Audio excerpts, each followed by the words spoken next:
Hey, you guys, I am so sorry for those who got cut off in the live. There was some technical difficulty, so I had to come back and finish this recap. So I wanted to do that, and I apologize for you guys, but I couldn't leave you guys hanging.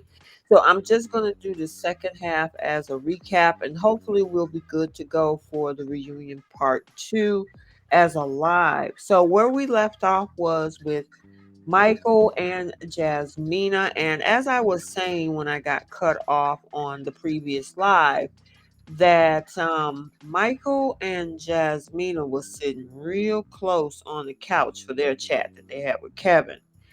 And they started off talking about memories from their wedding and how they were both nervous, but they absolutely love that beautiful day. And, they admittedly agreed that their communication could have been a little bit better and revealed that they spent the first month of their marriage strongly disliking each other. I mean, I think I remember them saying that they didn't talk for the first month and they couldn't stand each other, even though we kind of got them on screen, kind of playing with each other and joking. Now we did have that initial thing with Jazz and how she was speaking to him, and then the whole thing with Michael and him not being forthcoming about the two female roommates, and that whole first month was just jacked up. However, despite that, Jazz and Michael did acknowledge that their bond did grow over some time and led to their choice to stay married on decision day, which we saw last week. Now, there was this other big question in the elephant in the room, which was, are they still married? Well, unfortunately, sadly, this couple decided to call it quits about, I think she said 12 days, or if you want to round it up to 2 weeks after decision day, and it appears to boil down on their views on effort being put in and who put in the most effort to make the marriage work.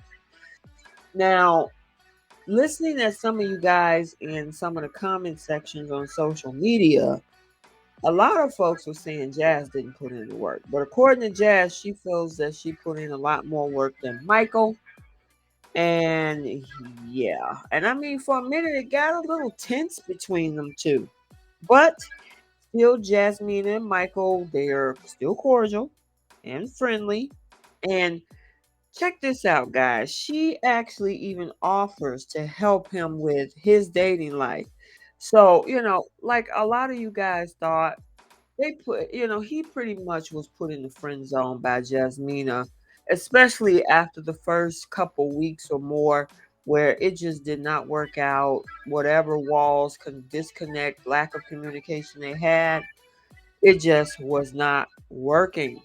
However, um, he declined, but it does seem like he may be talking to some folks or at least have an interest in someone from the way it sounds.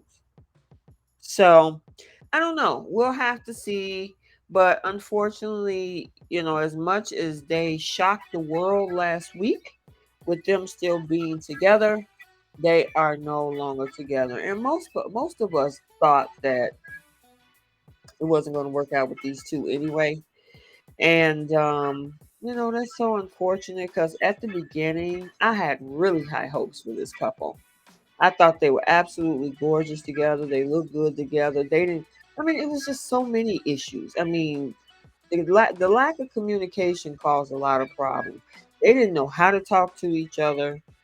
Then, if like this whole gray area of starting to build intimacy, she's like, well, I would have been open to it if he had a move toward it.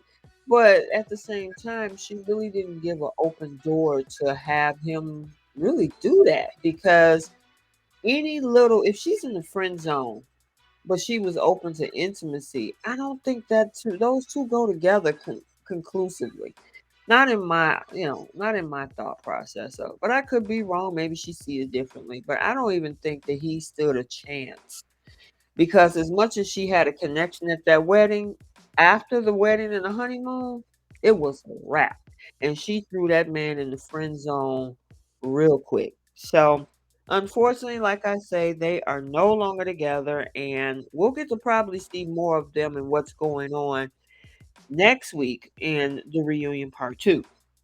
All right. So let's move on to our other couple. And guys, again, I apologize for the technical difficulties that we got cut off on the live. For those who are picking up this video, go over to my channel. The first part where we went live is there where we got to talk a lot about Alyssa and Chris and also Katina and Olajuwon and that whole group reflection that they did. So um, again, I apologize, but if you missed the first one and you come into this video, go back and check that other one as well. I can link it in this video so you can easily connect to it. So, okay, let's move on. So, the next couple that we are going to talk about is Noy and Steve. So, they got to sit down with Kevin, and when they did, he comments on how quickly they fell in love and revealed that it's because they trusted the process. Now, they definitely didn't take long to confirm that they are still happily married, as well with several updates for the viewers to kind of dissect, right? So Steve shares that he and Noy do live together most of the time, but that she has held on to her apartment for reasons that they both can accept. So to me, it seemed like she got one foot in the door, one foot out the door. I mean, eventually that's going to get expensive because you're paying for two households. And I don't know, maybe he's paying for the one they're living in and she's obviously paying for the other, but they could save some money. She's so concerned about financial planning. And it's one thing if she keeps the other place and maybe sublet it if she rents it or rent it out if she owns it to get residual income. But obviously, there's some part of Noy that's not completely ready to let go after 5 months. But again, it's only been at this point totally married to 2 months, 5 months, 7 months that they've been married. So I don't know. And they never knew each other prior to the show. So the whole process is a little bit different than the traditional way. But yeah, they both can accept it. So hey, if they like it, I love it. In regards to this whole job situation with Steve, Steve had pretty much given himself a timetable for job hunting and securing a position to appease her, but they both agreed to compromise for each other because it isn't set in stone. And that's the biggest thing. Compromise, because you're now interdependent and no longer independent. That's the thing. You got to work together. And so compromise is one of those things. Besides communication, there's got to be some compromise because you got one person coming in with what they're bringing, you got another person coming in with what they're bringing. It's not going to be weighted to one or the other side. That's not fair. So, in order to balance it out, you have to compromise. And that's good that this is something that they have done. Now, once Noy knows for sure, that Steve was financially stable, those pressures of him getting a job became less urgent. So pretty much just like they gave us that clip of the after party with, of course, her asking for a number. And then the next episode, Katina, Lord, Keisha brought up to Steve about Noy's number, he was like, "We're good." So obviously, he has some substantial savings. Again, as I mentioned in previous recaps and even on lives, this man is a software developer, sales engineer, but he developed apps. And a lot of people was like, "Oh, we don't, the apps that he developed, they're not even on the App Store." That's because he develops them and he sells them off to other companies. That's the way to make money. It's kind of like creating a business or creating a concept, and then you sell it off for the big payday so you can move on to another project. You don't necessarily have to retain it. you can always sell it and move on to something else. And that's what he's been doing. So the money he gets or proceeds or revenue from him selling these apps, he's throwing it in the bank as he should. And technically, according to what his net worth, which was put out there, is that his net worth is a little bit over $1 million. So I mean, he's good. And I think now that she knows that and that they got substantial savings, that's something that put her a little bit more at ease. And then eventually, if he chooses to find employment, then that's on him. Otherwise, it seems like he's just a solopreneur who does what he does and he makes the money from that. So it is what it is. Um, but that with that being said, it definitely left more time for them to consider other aspects of their lives together, especially with the hope of having a child within the next year. And then I forgot to mention, I think Olajuwon and Katina is talking about a child in the next 2, 3 years. So hopefully, like we got one baby on the way in about 3 weeks with Amani and Woody. She just posted on Instagram that she is 38 weeks.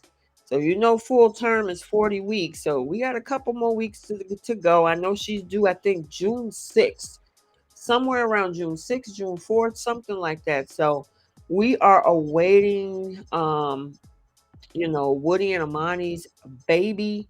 Hopefully next year we'll get another one with Noy and Steve, and then maybe a few years after that, Katina and Olajuwon. So we would definitely have to keep our eyes open for all of that. But I'm glad that they're still on there, and she's not. She wants the 3 kids, but she's not holding to that. So she's open to see how it goes, but at least one in the next coming year. So that's cool. And then during this whole thing, conversation, we had Noy's sister Sriracha who joined the set. Who, she said, despite having some early reservations, because she was concerned about, you know, Steve's financial setup as well. But, Sriracha was like, they cute, you know. I did see some of the comments. A lot of people were like, "Oh, I had her on the show." It is what it is. They bring a lot of people from different places on the show. I remember the season with Chris and Paige. They brought Paige's best friend to the reunion to talk about the whole thing with her and Chris. So it happens.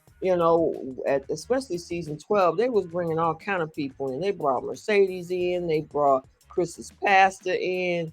They brought his friend in. I mean, it was just some of everybody. So it doesn't surprise me that they had Sriracha come in as well. But I'm looking forward to these two. They are a very attractive couple, just like Katina and Olajuwon.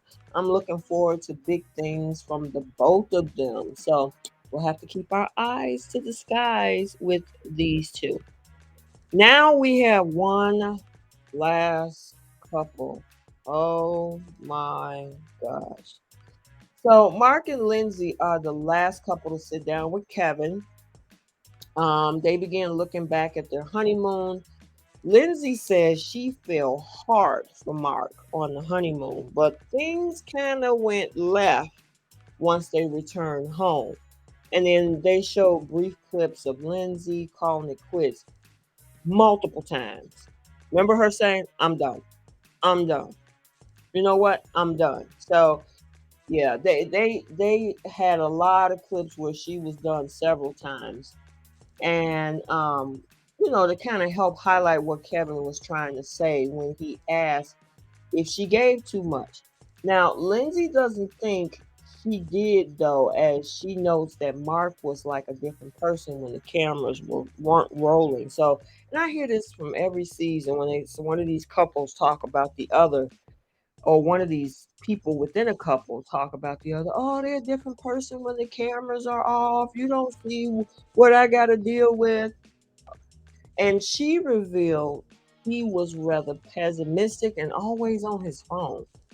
Now, if it was about business, then I could see that, but it really didn't. She really didn't go into that. Now, Mark did admit that he was on his phone, but he lessened his screen time when he knew it made her upset. So he made an adjustment.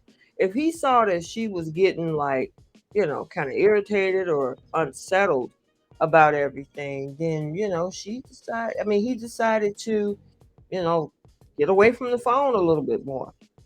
Now, despite the hope they had in the week leading up to the decision day, it just wasn't enough to last more than a week or so past decision day. And with all the ups and downs and this roller coaster romance that they had, it doesn't surprise me, because at first in the beginning, I thought they were a perfect match, because they matched each other energy. But here's my interesting thing about Lindsay. Lindsay was like, I need somebody who can say, no, no, no, stop, don't do that.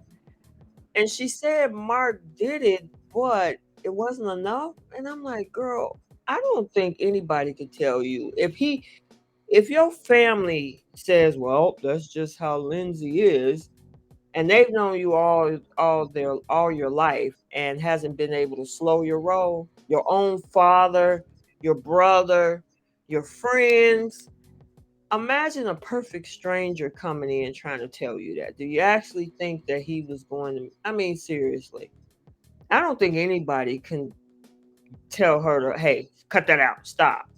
It sounds like she wants a very strong-willed, aggressive type. I don't know. I don't want to put that out there, but it's just weird on what she wants with that. Um, but they revealed that they broke up about a week after the camera stopped rolling, and then they had two very different stories or versions of the same story. I don't know. It was weird. So, Lindsay's version is that she helped Mark renovate the family house, and as soon as it was done, he kicked her out.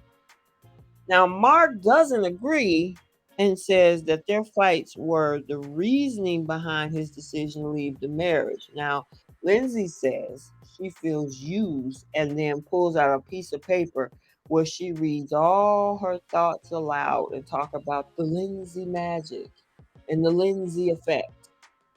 And then in that same letter, which is this whole Lindsay magic and effect thing, she mentions how she helped improve Mark's life, but he didn't do the same for her, and for that reason, they're better off without the other.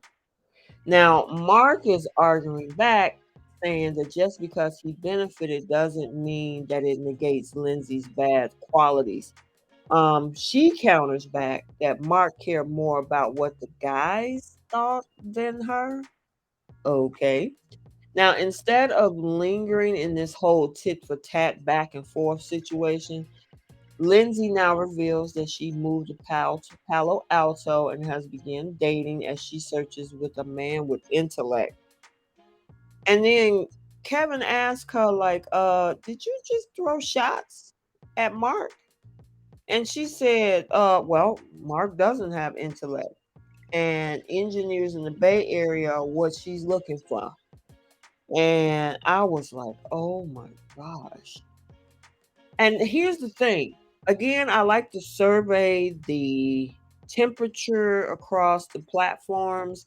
And there were a lot of folks that was actually agreeing with Lindsay saying that Mark used her. Now, let's kind of rewind back. Now, unless this was all orchestrated, because I weigh a lot of things heavily against production a lot of times. But there was several things that went down. The whole interaction on the plane when she was in the early part of the season antagonizing Olajuwon. Mark, remember that. He went through that with her. Then this whole thing at the honeymoon where she said that they slept together 3 times in the same day, and he was like, "No, we slept together only 3 times in the past 8 days or something at the time." And then the blow up at the bowling alley, where that whole thing went down, and she was screaming at the top of her lungs, all because she was getting into it with Katina, and Mark was like, chill out. Don't bother them. It's already a rough situation as it is. Then we had the whole thing at the retreat, and it's like, Lindsay, did you see any of that? Unless Mark is doing some crazy stuff behind the scenes, I'm seeing a pattern of Lindsay's behavior. Now, that's my thoughts. I mean, you guys might not agree. Maybe you think that Mark used her. I don't know. I mean, seriously, and here's my reasoning behind why I really don't. Mark tried to get on this show not once in season 6, but twice now in season 14. So he really, really was interested in trying to take advantage of the process of trying to find a wife. And I kind of feel bad for him. And I want to kind of take a book out of Alyssa's box with this one when she says being disappointed at the experts, because it's like you knew this girl was a firecracker, as Kevin says, a fire starter. Why would you, a man who has been trying his best to get on the show, and then he ends up after 2 attempts finally getting on the show and end up in a situation with somebody who was just not a good fit? And all of the turbulence throughout their relationship, only to end up with back where he started before season 6, no wife. And I mean, she was talking about how you're in a better position and you got a higher paying job than me and da da da da da. Okay. I mean, it's one thing when you help somebody to help them, not to keep score and throw it back up in their face. Now, I mean, I'm not saying that a person shouldn't, oh, you let them take advantage of you and then not realize what they've done for you. But I mean, in a marriage, you're supposed to do things for each other. I mean, that's just my thoughts. But I mean, it was a hot mess. Before the episode ended, Mark made it clear that despite their differences, he wishes Lindsay well. So, yeah, I'm just glad it's over. She moved all the way from Boston to California. She was like, and she said she needed to get away from her family. It wasn't just getting away from Boston to kind of leave this whole thing with Mark behind, but she was like, I need a little bit of space from my family.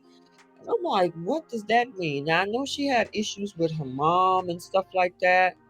But I mean, I was thinking that she had a pretty decent relationship with her dad and her brother. So maybe they were maybe calling her out and saying, "Hey, how could you do this? This man is a really not." Who knows? I don't want to put words in their mouth, but I just found that interesting that that was one of the things that she mentioned is that she needed to move to get a little bit of space from her family too.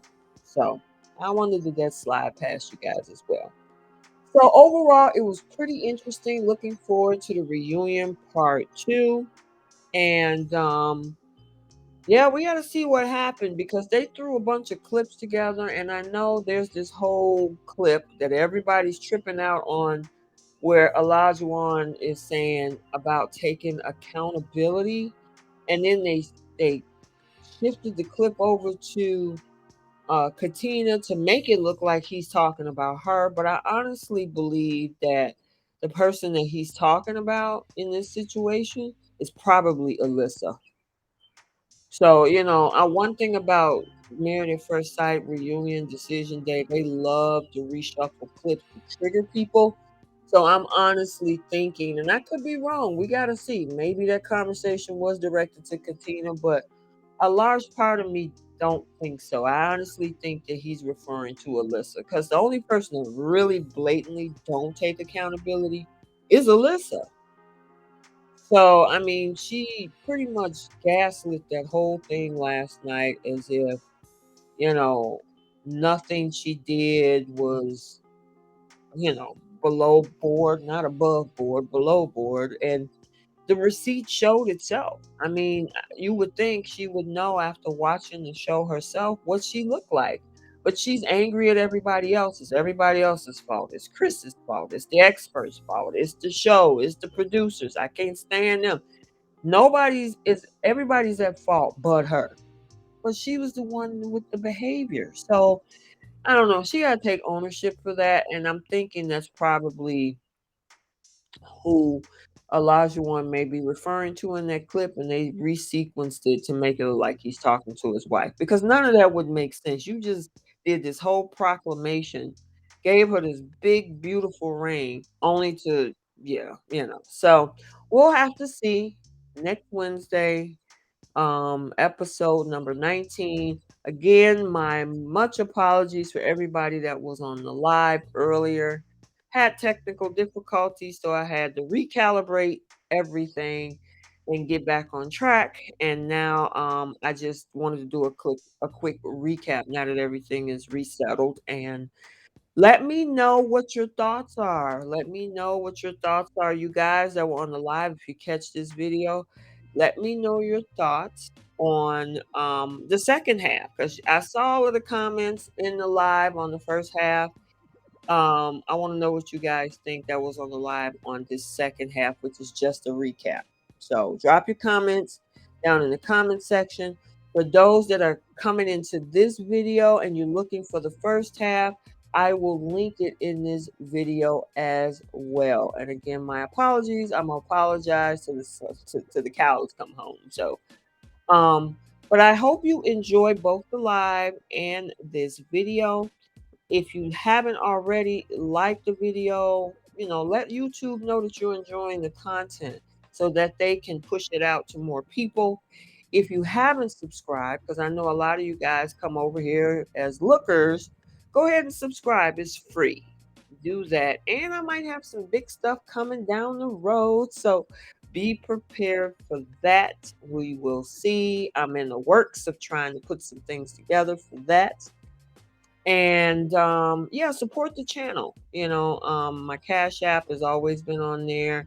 And next time we do a live, I do have super chats as well. So until the next video, like, comment, and subscribe, and we will see you soon. Bye.